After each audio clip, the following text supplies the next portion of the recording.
I was fired by the new CEO, who had no idea I was the only one who could speak Chinese with our business partners. I don't need incompetent employees, he said. And I replied, good luck on Monday.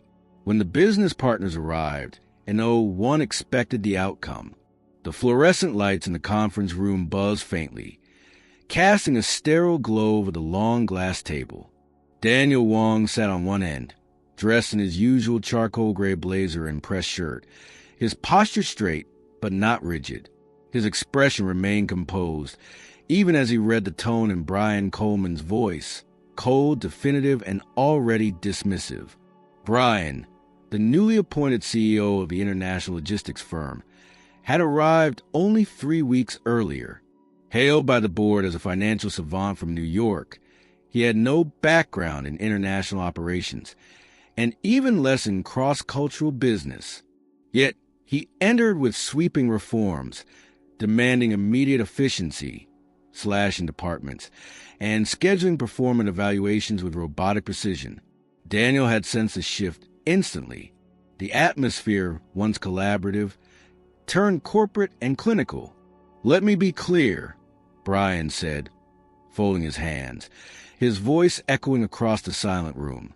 Your position is being eliminated as of today. This isn't personal, it's strategic. We've identified redundancies, and unfortunately, you fall under that category. Daniel blinked slowly. He had managed overseas partnerships for over 7 years, primarily with the firm's most valuable Chinese clients. Fluent in Mandarin, English, and conversational Cantonese, Daniel had not just translated. He had brokered trust, explained cultural nuances, and prevented at least 2 major deal breakdowns due to miscommunication. This must be a mistake, Daniel began, calm but direct. I'm the only Mandarin speaker on staff, and I manage all high-level communications with... You're efficient, Daniel, but not irreplaceable, Brian cut him off, without so much as a glance toward a resume on his desk. Language skills are important, sure, but we have Google Translate and tech tools now. We need people who think bigger. Strategists. Daniel stared at him, his hands still folded, as the ridiculousness of the statement hovered in the air. He saw it then, not just arrogance, but ignorance disguised as innovation. I've led negotiations that brought in over $30 million last fiscal year, Daniel said slowly, making sure each word was measured. Your largest client trusts me personally. Without a direct, culturally fluent liaison, they'll adapt, Brian replied, standing as if the conversation had concluded. We all need to adapt. There was no farewell from HR, no exit interview, just a generic folder with severance documents and a sterile thank you note printed from a template. Daniel walked through the lobby, past familiar faces who looked away, uncomfortable. Some knew, others simply assumed. Outside, the cold wind of Chicago, an early March bit through his coat. He paused just before reaching the revolving doors and turned back briefly, catching a glimpse of Brian in the mezzanine, already speaking to a group of consultants with a digital presentation glowing behind him. Daniel muttered to himself, almost inaudibly, before walking out. Good luck on Monday. He didn't look back again.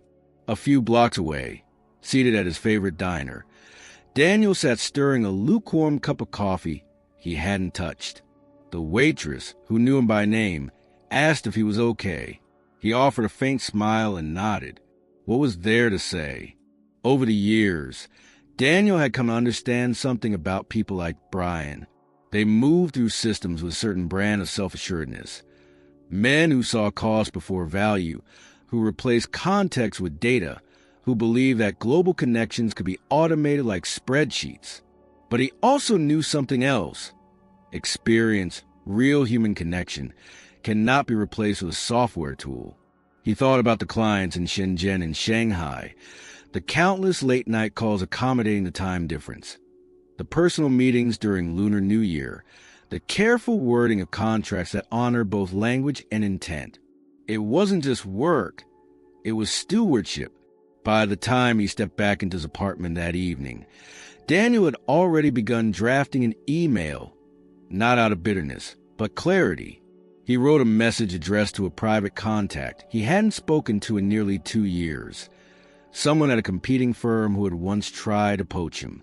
He paused before clicking send. Not yet. Timing mattered.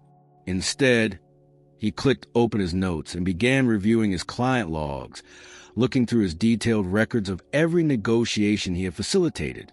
He knew that by next Monday, there would be a meeting, and in that meeting, someone would ask a question in Mandarin, and there would be no one left to understand it, no one left to explain, no one to fix it.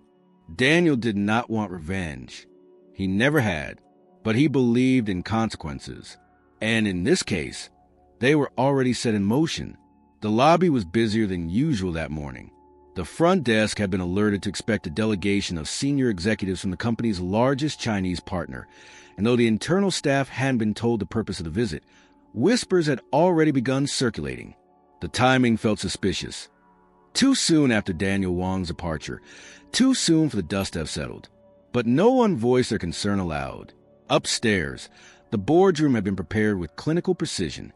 Bottles of mineral water, fresh notepads, and name tags lay in perfect alignment along the long oval table. Brian Coleman stood by the wide screen at the front of the room, adjusting the display to show a welcome message in Mandarin, courtesy of Google Translate. The characters looked correct, but no one in the room could confirm their accuracy. Brian didn't think it mattered. "Let's keep it simple, folks," he said to his team, all dressed in matching suits, some still reviewing their digital notes. "We emphasize synergy, tech-forward strategy, and post-pandemic scalability. We do not get bogged down in tradition or overcomplicate things with unnecessary detail." A few exchanged uneasy glances. One of the project leads, a woman named Claire, had raised a flag during prep last Friday. There was no available interpreter, and the notes left behind by Daniel were vague at best, limited to summaries of cultural protocol and general reminders about time zones and hierarchy. Brian had dismissed the concerns with a curt, "We'll manage." At exactly 10 o'clock in the morning, the elevator chimed and the glass door slid open to reveal 4 sharply dressed Chinese executives. They entered with quiet composure, led by Mr. Li, the regional director and a long-standing partner of the company. He greeted the room with a polite nod, but there was no handshake. Brian extended his hand anyway. It hung awkwardly in the air before he pulled it back with a strained smile. Everyone sat. The visitors arranged themselves with intentional formality, placing small leather notebooks in front of them, accompanied by black pens that appeared ceremonial. The atmosphere was still almost reverent. Brian cleared his throat and began. "Welcome," he said confidently. "It's a pleasure to host you here in Chicago. We are honored by your presence and eager to discuss the next phase of our partnership." Mr. Li responded in Mandarin, his tone measured, his expression unreadable. Brian didn't understand a word. He glanced at Claire. She shook her head subtly. She didn't speak the language. No one did. The room froze for half a second, the air suddenly heavier. Brian forced a chuckle and gestured toward the screen, hoping to pivot quickly. "We prepared a brief presentation," he continued, this time speaking slower, as if volume or pacing might bridge the language gap. He clicked through the slides, filled with charts and growth projections, and continued his pitch with exaggerated enthusiasm. But the guest did not respond. Mr. Li whispered something to his colleague, who typed briefly on a phone, then showed it to him. Another phrase was spoken, still in Mandarin, followed by silence. Claire leaned forward. "I think they're asking about the logistics realignment plan," she murmured. Brian nodded, pretending to understand. Yes, of course. We'll be integrating third-party carriers in Southeast Asia to streamline operations."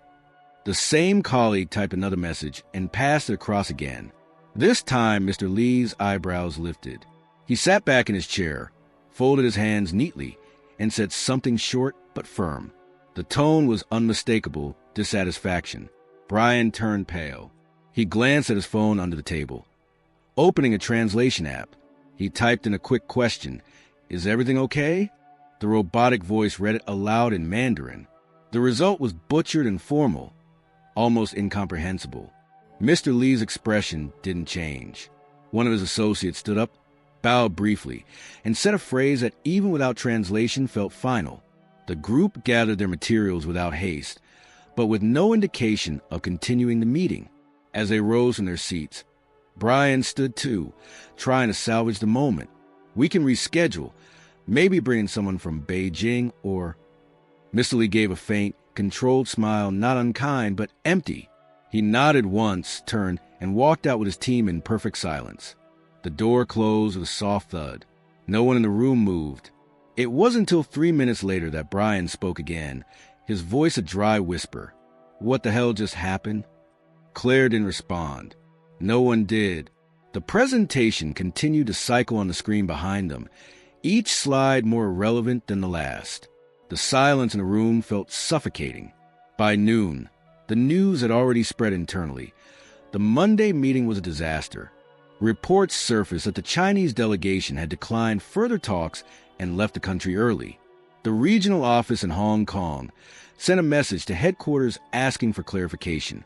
Contracts worth tens of millions were now in question.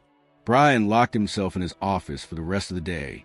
He ordered everyone to forward him transcripts, notes, anything that could explain what had gone wrong. But there were no transcripts. There had been no meaningful communication. There had only been one person in the company capable of bridging that gap, and he had been let go the week before. By evening, Claire received a discreet message from someone in finance.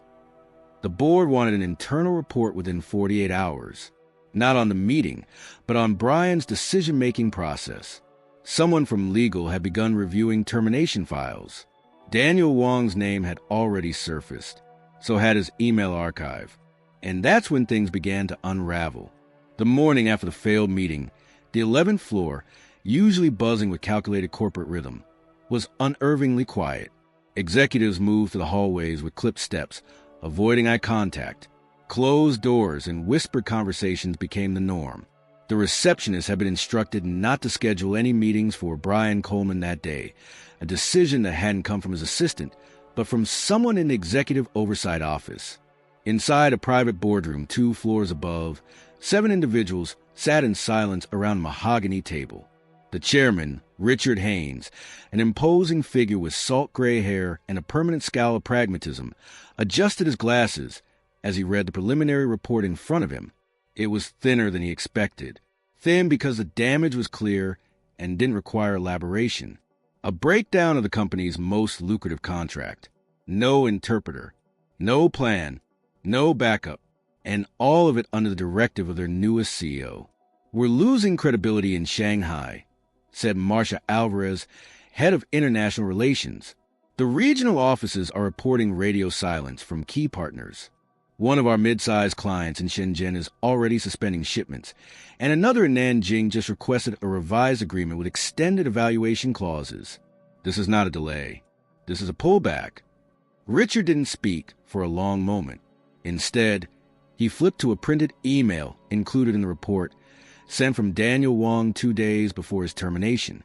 In it, Daniel had outlined a set of transition procedures, clearly stating the risk of communication breakdowns and suggesting a short-term retention until after the Q1 review. The email had been forwarded twice, once to HR and once to Brian.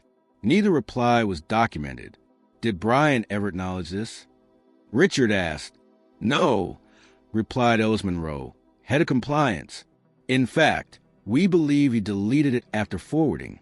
IT recovered the message yesterday morning after the board request." Richard sighed. He turned to the window, looking down at the city still cloaked in morning haze. A mistake is forgivable. Arrogance is not. The board decided to initiate a formal internal review, and Brian was called into a meeting that afternoon. Not a discussion, but a session led by legal, compliance, and 2 board observers. He entered the room still trying to frame the narrative in his favor, speaking of innovation, strategy, and the outdated nature of person-dependent systems. "We're a tech-forward company," he insisted, standing instead of sitting, as if height might add weight to his reasoning. "If we build systems that rely on a single person, then we've already failed. What happened Monday was regrettable, yes, but it's evidence we need to upgrade how we communicate globally, automate, Standardize. Yet you dismissed the one person with the institutional and cultural knowledge to prevent that failure, said Marcia evenly. Brian narrowed his eyes. He was inefficient. I read his reports. Overly detailed. And he clung to legacy models. Personal relationships are not scalable. Ellis closed his folder slowly. The contract we lost was worth over $32 million. That personal relationship took 8 years to build. You dismantled it in 8 days. There was no shouting, no dramatic walkouts, just a formal notice of temporary reassignment pending a full investigation. Brian didn't protest. He saw it coming. But what stung most was the absence of allies. No one defended him. Not even the finance team he thought would rally behind his cost-saving measures. They had started seeing what the board had just confirmed. Brian's decisions were not just premature, they were reckless. Meanwhile, in the quieter corners of the company, whispers about Daniel became louder. His name resurfaced in conversations not out of nostalgia, but necessity. People remembered the late-night conference calls he had handled without complaint, the way he prepped executives before their trips to Asia, the binders he created with cultural briefs, translated documents, and annotated scripts. Claire, who had once worked closely with him, was asked to forward whatever she retained from her time under his coordination. That evening, Richard Haynes made a call from his private office.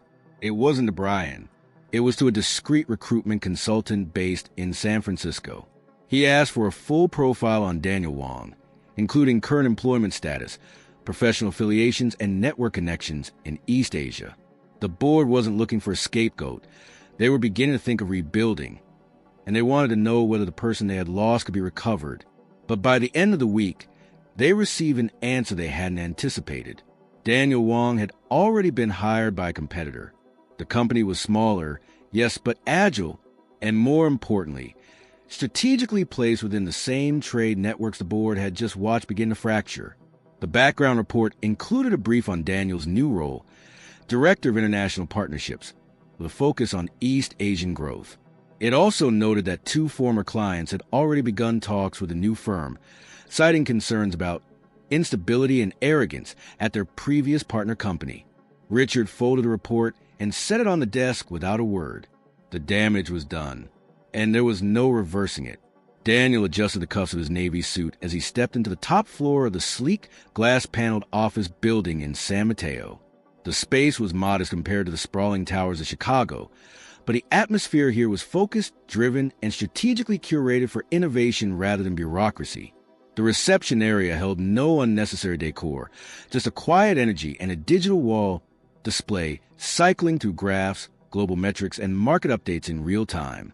He was greeted with a bow from the assistant, not out of formality, but custom. This firm understood the language of global business not only in words, but in gesture, tone, and patience. In less than 2 weeks since joining the firm, Daniel had immersed himself in transition briefs, legacy contracts, and internal strategy meetings. What had been missing in his previous role was now at the center of this one. Full autonomy to reshape and strengthen international alliances. The CEO, a Korean-American woman named Grace Yoon, had been explicit during their first meeting. We're not here to patch holes. We're here to reimagine the vessel. And I need someone who understands where the winds are coming from. Grace had kept her word. Daniel was given not only authority, but resources. He led a small but elite team, an analyst fluent in Japanese and Korean, a logistics strategist who had worked in Vietnam, and a tech liaison who had built bilingual negotiation platforms. Together, they were not only coordinating trade routes, but building long-term structures for cross-border collaboration. With every day that passed, Daniel felt less like he had been rescued from a failure, and more like he had escaped a suffocating system that never deserved his commitment in the first place. News of his new appointment traveled quickly. In the background, quietly and efficiently, former clients from his previous company reached out, not publicly, not in defiance, but out of a growing sense of unease. The incident in Chicago had shaken their trust. They wanted to know where Daniel had landed. They wanted to understand the possibilities of new partnerships. One message came from a logistics VP in Hangzhou, another from a sourcing manager in Chengdu, each one phrased with cautious politeness, but laced with intent. By the end of his third week, Daniel's team had opened 5 new exploratory dialogues, 3 of which were already preparing joint statements for transfer of services. He wasn't moving aggressively. He wasn't making calls or broadcasting availability. Instead, he was answering questions. He was clarifying terms. He was offering continuity in a space where others had allowed disruption to take root. The new firm, small though it was, quickly began to position itself as a viable alternative to its bloated predecessor. The fact that it was Daniel at the helm of its Eastern portfolio added credibility the board in Chicago had never anticipated. One afternoon, Grace invited Daniel to join a private session with a delegation from Taiwan. The company had long wanted to break into the Taiwanese market, but lacked the cultural nuance to do so without appearing opportunistic. Daniel reviewed the files the night before, restructured the pitch to highlight shared values, and walked into the room with a calm, deliberate presence that immediately shifted the tone of the meeting. By its close, the visiting executives were discussing preliminary terms. Grace pulled Daniel aside afterward, her tone quiet but firm. They said they haven't felt this kind of clarity in a negotiation since before the pandemic. They don't want a deal, they want a relationship. Daniel only nodded, but inside, something settled. It was not about proving his worth anymore. It was about finally operating in a space that understood it. Back in Chicago, the ripples of his success began to be felt in boardrooms that had once ignored his emails. The old company's quarterly projections were revised downward. A key partner in Guangzhou announced an indefinite pause in shipping collaboration. Internal analytics pointed to at least 2 defections. No one said Daniel's name directly, but it didn't have to be said. His absence had become the variable no one could count for, and his reappearance on the other side of the market had quietly destabilized everything they had once considered unshakable. One late evening, Daniel sat alone in his new office, surrounded by printed reports and a quiet cityscape beyond the tinted windows. He wasn't celebrating. He was analyzing. Progress required precision. It required discipline. It required humility, something his previous CEO had lacked entirely. When his assistant knocked gently and handed him a sealed envelope, he assumed it was another contract review, but inside was something else, a letter, printed on expensive cardstock, bearing the logo of his former employer. No signatures, just a formal request to schedule a conversation about future cooperation. He stared at it for a long moment, then slid it into his desk drawer without expression. He didn't need closure. He needed vision. And now he had it. The boardroom was dim, lit only by the glow of a presentation that no one was really watching. A dozen faces stared blankly at the bar charts displayed on the screen. Revenue contractions missed benchmarks, and the abrupt halt of expansion plans once so confidently announced. Brian Coleman's seat was empty, his removal from office having occurred quietly but decisively a week earlier. No press release, no internal memo, just a swift reassignment and a vague message about leadership restructuring that fooled no one inside the company. His departure had done little to slow the erosion of client trust, however, and now the board faced a reality none of them had been prepared to confront. Richard Haynes sat with arms crossed, lips tight, watching the metrics with a bitterness that had turned inward. Around him, murmurs floated about the drop in Asian market shares, the unanswered calls from shipping partners, the delayed procurement cycles. The damage wasn't just financial, it was reputational, and it was lingering. "We need a recovery strategy," said Marcia Alvarez, flipping through her notes. "Not just logistics or a PR spin, but a legitimate path to rebuild what we lost." Richard nodded, but slowly. "We already know what we need. The question is whether we're too late to act on it." The room was silent for a moment. Then Ellis Monroe cleared his throat. Daniel Wang. The name was spoken with a weight that lingered in the air. Everyone knew it. Everyone had seen the reports. Over the past month, Daniel's new firm had secured 2 long-term supply contracts and was in final stage talks with a Southeast Asian transport authority that used to exclusively partner with their own company. It was not revenge, it was momentum. Calculated, professional, relentless. And it was unmistakably tied to Daniel's leadership. Claire, who had stayed on despite the turmoil, now found herself managing internal operations without any real sense of direction from above. She had watched the decline unfold in slow motion. She had also seen the moments when Daniel's influence could have changed outcomes, interactions where his insight, had it been present, would have prevented a misstep or salvaged a failing negotiation. It wasn't about missed emails or overlooked policy. It was about the erosion of a language no one else at the company could speak, the language of cultural trust. It was decided then, without formality, that the board would attempt to reopen communication. Richard composed a message himself, brief, respectful, and humble, an invitation to discuss potential avenues of collaboration. It was not an offer of reinstatement. It was an acknowledgement of mistake. They didn't know how Daniel would respond, or he would respond at all, but they had run out of alternatives. The reply came 4 days later. Polite, appreciative, but clear. Daniel thanked them for their message, acknowledged the company's long-standing presence in the industry, and confirmed receipt. He wished them success in their recovery efforts, but declined the meeting. It wasn't out of spite. It was boundaries. Daniel had moved forward. He was now seated in a room where his contributions were not only respected, they were foundational. Grace Yoon had personally asked him to lead the upcoming summit with Cross-Pacific Partners, a role that placed him at the helm of negotiations that would shape the company's international trajectory for the next 5 years. He had found his place, not because he needed recognition, but because he had stopped chasing it. Meanwhile, the old firm began to experience a more subtle shift. Internally, younger employees began referencing Daniel's archive reports for guidance. His training modules, once dismissed as overly elaborate, were quietly reinstated. The cultural briefings he had designed were pulled from storage and included in onboarding sessions. His work, though gone, remained the most practical material they had. It was an ironic kind of legacy. The man they had deemed dispensable now served as a template for how to repair what they had broken. In a leadership meeting weeks later, a junior strategist asked Richard directly, "Why didn't we see it then?" Richard didn't answer immediately. He tapped the pen against the table, lost in thought. Then, finally, he said, "Because we weren't looking for value. We were looking for replacements. And the two are not the same." The strategist nodded, jotting something down, but the words echoed longer than anyone expected. That sentence would later appear in a white paper on corporate accountability, authored by a consulting firm, reviewing the company's missteps.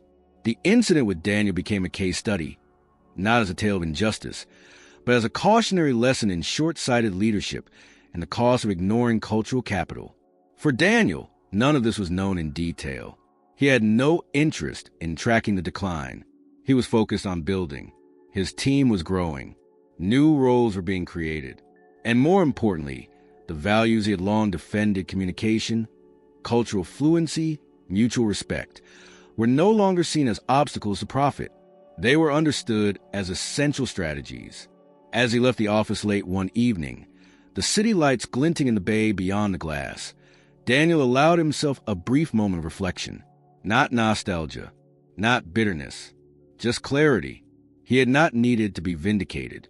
He had only needed space to lead the right way.